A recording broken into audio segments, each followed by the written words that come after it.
vieną čia galiu.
Baisenos ar Bisenos pilį. Tai Baisenos ar Bisenos pilis per kryžiokų rašytojus Bisen Pisten vadinama įtaisyta buvo prie santakos upės, Dubysos su Nemunu. Prie pat pilies ant aukšto kalno, tarpe tų dviejų upių, buvo čia labai sena ir vyriausia Lietuvos žinyčia, kuri vadinosi Romovė. Kaip ji tikrai vadinosi, nežinome. Senovės rašytojai vadina Romovė, Romanova, Rumnovė. Tikrasis jos vardas regisi paeinas nuo žodžio ramus, nes gražioj ramioj vietoj ant upių kranto buvo įtaisyta. Reikėtų todėl ją vadinti gali ramioji žinyčia, ar rasi Ramava, nes šito vardo kaimai ir dabar dar mūsų Lietuvoje randasi. Aušra 1883 metai apie Bisenos pilį. Dievams.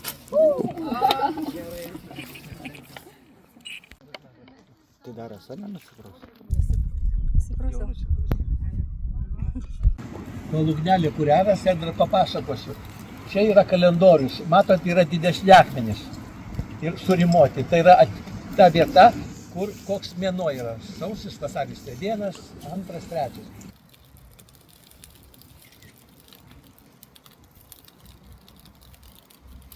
Ačiū Dieve, kad tu taip gražiai leidai sukurti tokią gražią vietą, naują Ramovę, ir kad mes galime čia būti.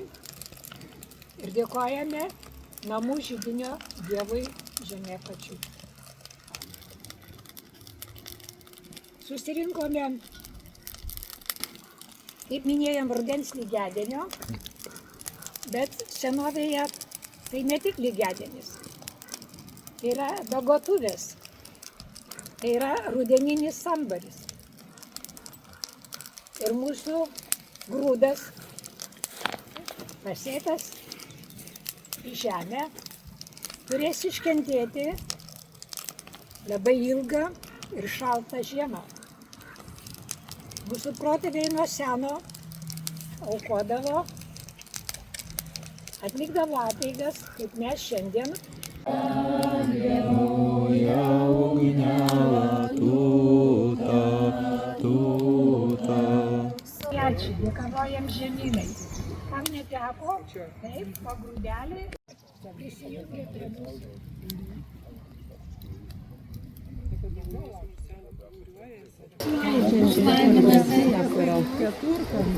Atkreipti dėmesį, kad jos neplasnuoja, jos lanksto daro.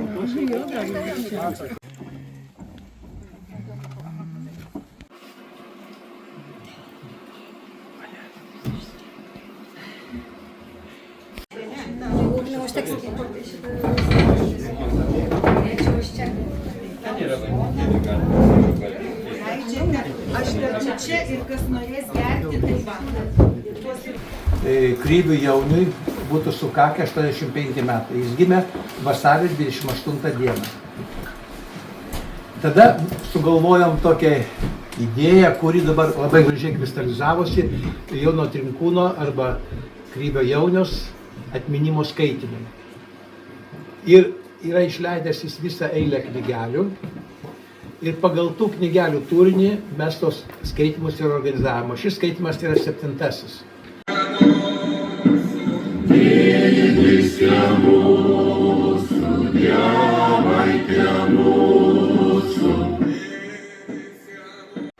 Bet norėjau būtinai atvykti, nes jie neprašė jums žinią perduoti. Tai Romuvos vaidmuo prikeliant, atkuriant ir švenčiant kalendorinės ir šeimos šventės yra didžiulis ir labai svarbus. Dėka Romuvos žmonių, kurių va čia irgi yra, mes dabar turime taip plačiai paplitusias šventės, tokias didelės kaip Rasos šventė, kuri švenčiama visoje Lietuvoje, ypač Verkiuose ir Kernavėje ir galbūt ten, kur jūs gyvenate, Jorės šventė, Kulionyse, Perkūno diena ir kitos kalendorinės šventės. Buvo likę tik tai keletas švenčių ir jų prasmė buvo taip šiek tiek jau nunykusi. Žmonės nebežinojo, dėl ko švenčia, nes krikščionybė turėjo savo įtaką. Ir Inė išrinko tokį pastraipą iš Jono knygelės, kadangi skaitydama dienoraščius Jono, pamatė, kad tai, ką jisai rašė dienoraščiuose čia, šitą knygelę labai gerai įdėta būtent šitą temą. Tai paskaitysiu ne iš dienoraščių, iš knygelės. Čia knygelė yra Lietuvių senosios religijos kelias. Galbūt jūs turite tokią knygelę, jei neturite, rekomenduoju. Pastraipa vadinasi kalendorius. Istoriniai šaltiniai mini, kaip lietuviai šventė savo kalendorinės šventes. Tai buvo Ilgės, Kupolės, Samborės, Pergubrijaus ir kitos šventės. Bažnyčia stengiasi pakeisti tų švenčių šventimą, bet savo kalendorių primesti pavyko tik po kelių šimtų metų pastangų, bet pakeitė tik švenčių pavadinimus, o turinys liko daugiau mažiau tradicinis. Vasaros saulėgrąža buvo svarbus metų šventinis laikas, žinomas net keliais vardais – Kupolės, Rasos ir kitais. Tai buvo įspūdingiausia gamtos metų kulminacija. Visuotinio žydėjimo, derėjimo, saulės, ugnies ir paparčio žiedo stebuklo laikas, kuomet reiškėsi senojo tikėjimo dievai ir jiems buvo atliekamos apeigos. Bažnyčia šventę pavadino Joninėmis ir iš karto pradėjo kovą su senosiomis šios šventės tradicijomis. 1372 metais Varmės vyskupas Henrikas II savo raštu uždraudė švęsti Jonines senoviškai. Henribergeris 1595 metais aprašė velnišką Švento Jono vakarą.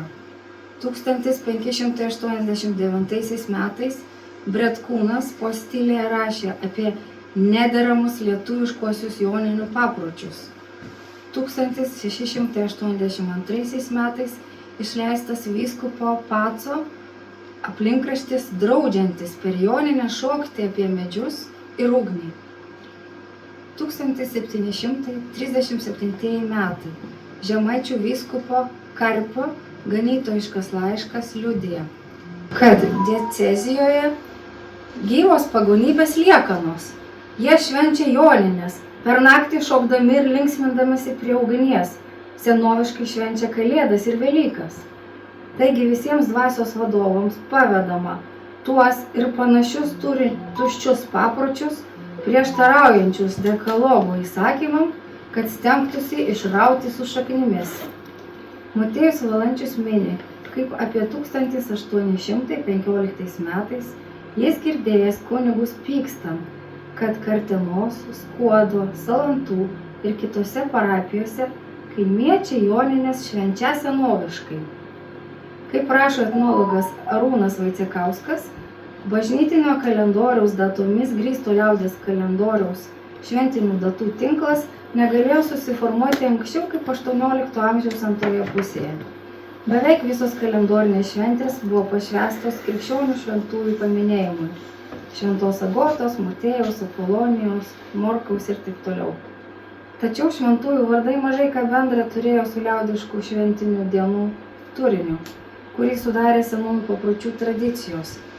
Toks pavadinimų ir turinio neatitikimas neišvengiamai trupino ir griovė lietuvių etninį kalendorių. 20 amžiaus pradžioje daugelis kalendorinių papročių jau buvo praradę apeiginę paskirtį. Ir galiu pritarti, esu sutikus žmonių, kurie pirmą kartą atvyksta į žolinę šventę ir klausia, tai čia mergelės Marijos ėmimo į dangų šventė? Ir sudalyvavę šventėje supranta, kad nieko bendro nėra. Jonas Rinkūnas taip pat rašė. Man atrodo, jog praeityje tokia gamtos klimato įvairovė lietuviams darė labai gerą poveikį, net ir pasaulėžiūrą. Juk pavyzdžiui, nepaprastai malonu išvysti, kaip visa, kas žiemą atrodė numirę, sušalę, pavasarį prisikelia. Ir toliau tie stebuklai nesibaigia, o plėtojasi. Gamta sužaliuoja klesti, tas klestėjimas viršūnę pasiekė birželio pabaigoje, Rasos šventė, kaip suprantate. Kiek domiuosi, gilinuosi į senąją baltišką tradiciją, baltų kultūrą, vis labiau įsitikinu, jog visko savo gyvenime mūsų protėviai mokėsi iš didžiosios mokytojos gamtos. Reikia švęsti kalendorinės šventes, nes šios šventės yra labai svarbios tautiškumui palaikyti. Kaip tik švęsdamas jas, susiduri akistatoje su pasauliu. Pajunti tą pasaulį, pamatai, koks dangus, kokia žemė, kokie pumpurai skleidžiasi. Ir nesi izoliuotas ir kuri dvasinė pusiausvyrą, tą darną tarp gamtos ir žmogaus, tarp dangaus, tarp žemės. Mūsų prigimtinė etninė baltų religija reiškiasi dvasiniu paveldu, papročiais, folkloru, dorovinėmis vertybėmis, gamtos tartumo troškimu. Kur atsigauna lietuvių širdis, kai būni miške, kai sėdė prie upės ar žiūri į ugnę, kai prisiglaudžia prie medžių ar guli žalioj pievai. Gyva saulė, vanduo, medis, akmuo. Gyvybę mes gerbėme ir saugome, jaučiame dėkingumą ir nuostabą. Klesti gėrė, ramybė ir grožiai, toks buvo baltų idealas.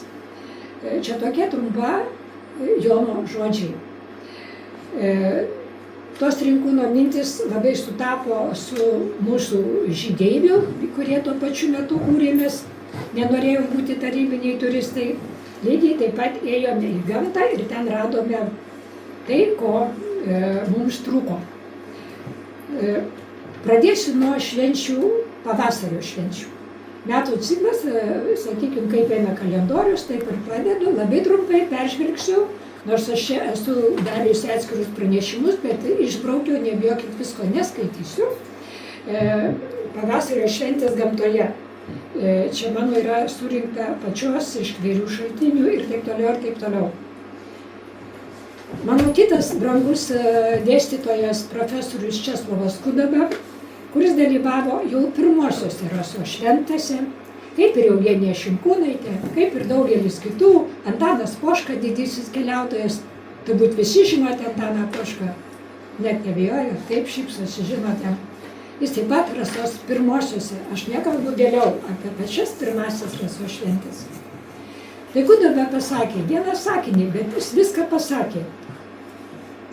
Žmogus kūrėjas gyvas rytdieną, bet atimk iš jo vakarykštę ir iki kito ryto jis pasiklys, nesulauks eilinės aušros. Turbūt tėviškė buvo tas vakarykštis uostas, prie kurios sugrįžtam save pasitikrinti. Mano tėviškė ta Dubysos pakrantės. Gamta prigimtinė šventovė.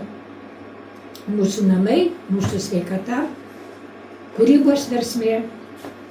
Joje išaugo mūsų seneliai, tautos didvyriai, paprasti kaimo žmonės, kurie davė mūsų pamatinius dainų motyvus, raštus, papročius. Jeigu sutverti kalbiniai patys savo būtimi, visas kraštovaizdis skleidžia dvasingumą, jie mąsto. Man labai įdomu, kai Kudaba sakydavo, vedžiodamas mumis geografus, sako, pažiūrėkite, tą piliakalnį jisai atmintį turi. Na taip, kas pasakys, kad ne. Ir Šatrija, ir Medvėgalis, ir po Žemaitiją keliavom, ir po visą Lietuvą. Ir aš tikrai tą pradėjau jausti ir jaučiu. Ir kas stebina toje gamtoje, atrodo, kalnelis, klonis, Raguva, griova šaltinis stebi darna. Ir jūs patveit kokia darna gamtoje. Ir tai stebina pastovumu. Tarsi mena amžinybę. Tarsi mena, kaip gyveno mūsų protėviai, kaip jie darbus dirbo, kokias dainas dainavo, kaip grūdą bėrė, kokius audimų raštus audė. Mes iki šių gyvi, mes jų ieškome. Tų raštų, mes ieškome tų dainų, mes ieškome tos darnos. Viskas eina iš vieno žemės darbų ir švenčių kalendoriuje. Tai yra, aš dar kartą apie tai, ką Jono perskaičiau ką tik, kad viskas eina iš gamtos. Ir mūsų protėviai taip pat sėmėsi iš gamtos. Bet jautė žmogus ryšį ir atgalinį su supančia gamta. Tarsi suaugę pagal saulės ratą danguje priklausė nuo tų reiškinių. Jie bijojo perkūno, bijojo audrų, krušų, liūčių, nes derlius, bet ta skalsa, kurios linkėjome visiems nuo to priklausė, buvo visai kiti laikai. Todėl labai daug apeigų visuose kalendorinėse šventėse, kur aš kalbėsiu, labai daug apeigų buvo derliui stiprinti. Kad jinai ilgi augtų, kad grūdai gerai derėtų, kad sodai, kad bitutės medų neštų ir taip toliau, ir taip toliau. Tai reiškia, visos apeigos praktiškai buvo skirtos tiem gamtos reiškiniam. Ir taip pat saulei, perkūnui, ugniai, vandeniui, apie tai mes irgi kalbėsime. Ir jeigu nors kartą, o dar geriau, kelias kalendorinės šventes atšvęsime pagal tuos papročius, tai aš manau, ir darna ateis, ir mūsų Lietuvoje prašviesės. Ir daugiau turėsime tiek dvasinių, tiek fizinių galių. Tai žiūrėkit, ką sovietmečiu Justinas rašo. Justinas Marcinkevičius. Dabar tu pilnas rudeninio rūko, tylos ir šalčio. Leidžiasi krantai į vakarus, į tą raudoną dangų. Žinau, kad gyvas, kad eini kartu ir man lengviau. Esi man kaip ranka, kurią gali atstumti ir apkabinti.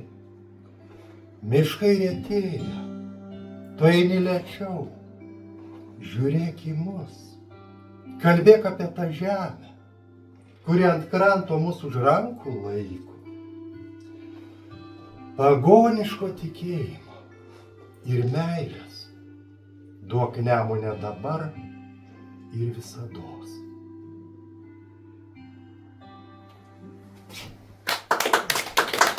Šaliai kelio jau